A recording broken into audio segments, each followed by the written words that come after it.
விசுத்தீகரிக்கிறது. கரண ஒழுக்கம் இல்லாத ஒன்றுமில்லாது அவை சுத்தையும்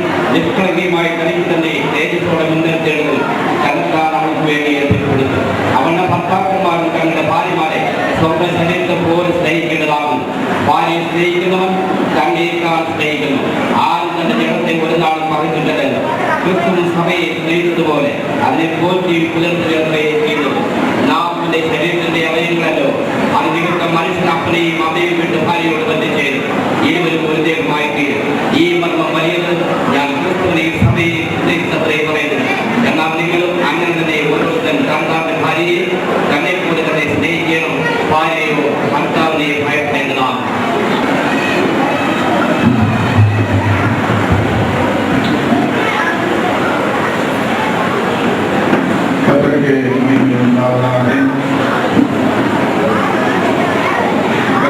கிருபையினாலே இந்த திருமண வாழ்த்து செய்தியை சொல்லும்படியாக எனக்கு கொடுத்த வாய்ப்புக்காக ஸ்தோத்திரம். சபை தலைவர்களுக்கும் நான் நன்றியை தெரிவித்துக் கொள்கிறேன். வயதில் மூத்தவன் என்ற நிலையிலே மாத்திரமல்ல, ஒரு நல்ல குடும்ப வாழ்க்கை நடத்தி ஒரு மகிழ்ச்சியுள்ள குடும்ப வாழ்க்கைக்கு ஒரு சாட்சியாகவும் இருக்கேன். கர்த்தருக்கு பாராட்டினபடியினாலே இன்றைக்கு சொல்லப்படுகிற சாட்சிகள் வேறு வசனத்தில் மாத்திரம் அல்ல, என் அனுபவத்திலிருந்தும் சிலரை சொல்ல கர்த்தர் நேரம் ஒதுக்குவாராக. அருமையான புது தம்பதிகள் இந்த நாட்களிலே சொல்லப்படும் வார்த்தைகளை கவனிப்பார்களானால் அவருடைய வாழ்க்கைக்கு அனுகூலமாயிருக்கும். திருமணமாகி ஏன் இந்த தவறை செய்தோம் என்று சிலர் திகைத்துக் கொண்டும் சிலர் கலங்கிக் கொண்டும் இருக்கிறார்கள்.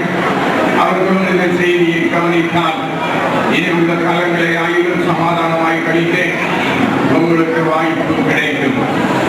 வேதத்திலே நாம் வாசித்த இந்த பகுதியிலே ஆதியாகமம் 2ஆம் அதிகாரம் 18ஆவது வசனம் சொல்லுகிறது, பின்பு தேவனாகிய கர்த்தர் மனுஷன் தனிமையாயிருப்பது நல்லதல்ல, ஏற்ற துணை அவனுக்கு உண்டாக்குவேன் என்று சொன்னார் என்று சொல்லியிருக்கிறது.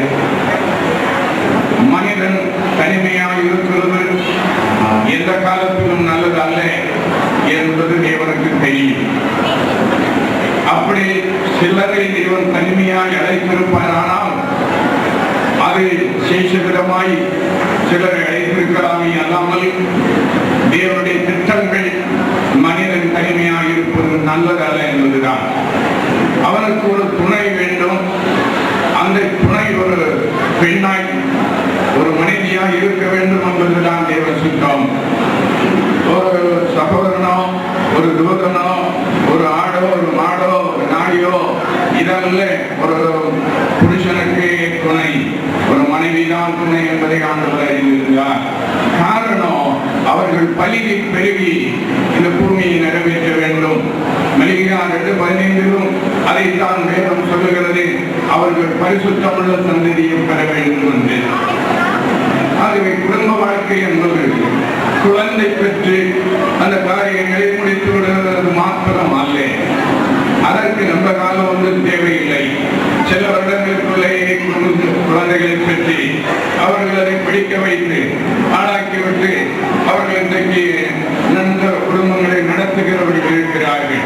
ஆனால் பிற்காலங்களிலே அவருடைய வாழ்க்கை செழிக்க வேண்டுமானால், மகிழ்ச்சியாக இருக்க வேண்டுமானால், மாதிரியாக இருக்க வேண்டுமானால், அநேகருக்கு ஆசீர்வாதமாக இருக்க வேண்டுமானால், வரும் சந்ததிக்கு ஏற்ற